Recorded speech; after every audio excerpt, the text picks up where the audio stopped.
லிபர்ட்டிங்கிறது தான் இன்னைக்கு இந்த நாட்டில் யாருக்குமே இல்லாத ஒரு விஷயமாக இருந்து கொண்டிருக்கக்கூடிய ஒரு சூழலை இந்த திடல்ல இருந்து தான் லிபர்ட்டி கிரியேஷன்ஸ் உருவாக முடியும் என்பதை இன்று நாம் நிரூபித்திருக்கிறோம்.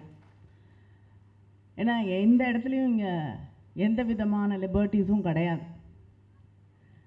நீங்கள் ஊடகத்துறை நண்பர்களாக இருக்கட்டும், முதல்ல அங்கிருந்து ஆரம்பிக்கணும்.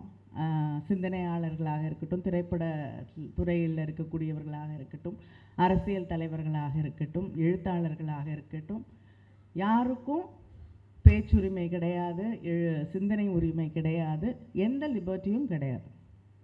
நாங்கள் சொல்கிறது தான் லிபர்ட்டி அப்படின்னு சொல்லக்கூடிய ஒரு சூழலிலே இன்று இங்கே ஒரு லிபர்ட்டி கிரியேஷன்ஸை உருவாக்கி எல்லாருடைய லிபர்ட்டிக்காகவும் தன் வாழ்நாள் முழுவதும் பாடுபட்ட நம்முடைய தலைவர் தந்தை பெரியார் அவர்களுக்காக ஒரு ஓடிடி பிளாட்ஃபார்மை இன்று உருவாக்கி இருக்கிறோம் என்றால் அது இந்த உலகத்துக்கே வழிகாட்டியாக இருக்க வேண்டிய இருக்கக்கூடிய ஒரு மிக அற்புதமான செயல்.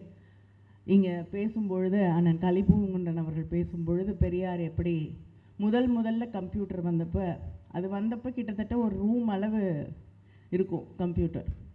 அதை போய் பார்த்துட்டு ஒரு குழந்தையை போல மகிழ்ச்சியோடு அவர் வந்ததை பற்றி எடுத்து சொன்னார்கள். ஏன்னா ஒரு சயின்டிஃபிக் இன்னோவேஷன் மேலே, ஒரு புதிய முயற்சி மேலே தந்தை பெரியார் அவர்களுக்கு இருந்த நம்பிக்கை அது இந்த மனிதர்களை அடுத்த கட்டத்திற்கு அடுத்த நிலைக்கு எடுத்து செல்லும். தலைமுறையாக அடிமையாக வாழ்ந்து கொண்டிருக்கக்கூடிய மனிதனை மனிதநேயத்தோடு பார்த்த ஒரு தலைவர் நிச்சயமாக அறிவியலை நேசிக்கத்தான் செய்வார். அப்படிப்பட்ட நம்முடைய தந்தை பெரியார் அவர்கள் அவர் எப்படி எல்லா இன்னோவேஷன்ஸை பற்றியும் அவர் பேசியிருக்கார். இங்கே நம்முடைய டைரக்டர் பேசும்பொழுது எப்படி அந்த காலகட்டத்திலேயே இன்னைக்கு வரைக்கும் ஜோக்ஸ் இருக்குது. பெண்களுக்கு சமைக்க தெரியுமா? இப்போ யாரை பார்த்தும் கேட்க மாட்டாங்க, மேடையில் இருக்கவங்க வேறு யாரையும் கேட்க மாட்டாங்க. என்ன அருண்மொழியை பார்த்தா தான் சமைக்க தெரியுமான்னு கேட்பாங்க இல்லையா? ஸோ இதுதான் அந்த ஒரு பெரும்பான்மை சமூகத்தில் இருக்கக்கூடிய மனநிலை. ஒரு பெண் என்றால் சமைக்க தெரிய வேண்டும், பெண் என்றால் இதெல்லாம் தெரிஞ்சு வச்சுட்ருக்கணும். இதையெல்லாம் இன்னைக்கு உடைக்கக்கூட முடியாத காலகட்டத்தில் நின்று கொண்டு இருக்கக்கூடிய ஒரு சூழலில் என்னைக்கோ உடைச்சு இன்னைக்கு அதற்கு வழிகாட்டியாக இருந்த தலைவர் தான் தந்தை பெரியார் அவர்கள். அதே போல் ஒரு பெண் இன்னைக்கு நிறைய பெண்கள் சொல்கிறாங்க எனக்கு கல்யாணம் வேண்டாம், குழந்தை வேண்டாம். ஒரு ஆராய்ச்சியில் கூட ரீல்ஸில் பார்த்துட்டு இருந்தேன் நான்.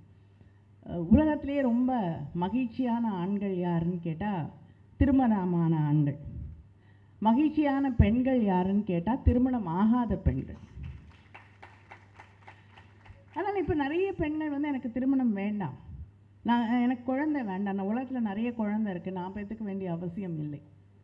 இதையெல்லாம் எத்தனையோ ஆண்டுகளுக்கு முன்னால் சிந்தித்து நமக்காக சொல்லி தந்திருக்கக்கூடிய உன்னுடைய லட்சியங்கள், அதை அடைவதற்கு எது தடையாக வந்தாலும் உடைச்சு போடுன்னு ஒரு பெண்ணை பார்த்து ஒரு தலைவன் சொல்லக்கூடிய, இதை விட பெரிய ஒரு ஃபெமினிஸ்ட் உலகத்தில் இருக்கவே முடியாது தந்தை பெரியாரை விட. எல்லாரும் ஒரு இஃப் பட்டு எல்லாம் வச்சு தான் சொல்லுவாங்க ஃபெமினிஸ்ட்னு சொல்லிக்கிறவங்கெல்லாம். ஆனால் எந்த இஃப் பட்ஸ் எதுவுமே இல்லாமல் ஃபெமினிசம் பேசிய ஒரே தலைவர் தந்தை பெரியார் அவர்கள் தான். அதே போல் எந்த விஷயமாக இருந்தாலும் மனிதநேயம், அது அடித்தட்டில் இருக்கக்கூடிய மக்களாக இருக்கட்டும், ஜாதியால் அந்த ஜாதிங்கிற பேரால் தொடர்ந்து ஒடுக்கப்படக்கூடிய சமூகங்களாக இருக்கட்டும், மக்களுக்கு இடையே இருக்கக்கூடிய மூட நம்பிக்கைகளாக இருக்கட்டும், எல்லாத்தையும் உடைத்து எரிந்து ஒரு டோட்டல் ஐக்னோகிளாஸ்டாக வாழ்ந்த ஒரு மனிதர் தான் தந்தை பெரியார் அவர்கள். இன்னைக்கு நம்முடைய இளைய தலைமுறை இன்னைக்கு டெக்னாலஜி எல்லா விதத்திலும் நமக்கும் இன்னைக்கு டெக்னாலஜி பயன்படக்கூடிய வகையிலே மற்றவங்களுக்கும் நமக்கு எதிரிலே முரணாக நிற்கக்கூடியவர்களுக்கும் அதே டெக்னாலஜியை பயன்படுத்த தெரியும்.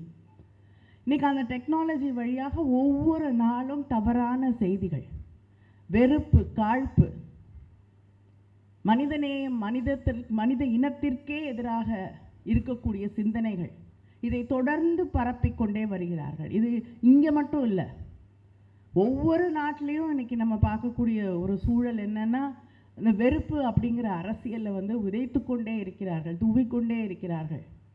மக்களை மூட நம்பிக்கைகளை நோக்கி இழுத்து கொண்டே சென்று கொண்டிருக்கிறார்கள். ஒரு 50-60 ஆண்டு சிந்தனைகளுக்கு பின்னால் இழுத்துட்டே போயிட்டு இருக்காங்க. அப்படிப்பட்ட ஒரு சூழலிலே இந்த டெக்னாலஜியை அவர்கள் தொடர்ந்து பயன்படுத்தி இந்த தவறான செய்திகளை திரும்ப திரும்ப திரும்ப திரும்ப பதிவு செய்து கொண்டிருக்கிறார்கள்.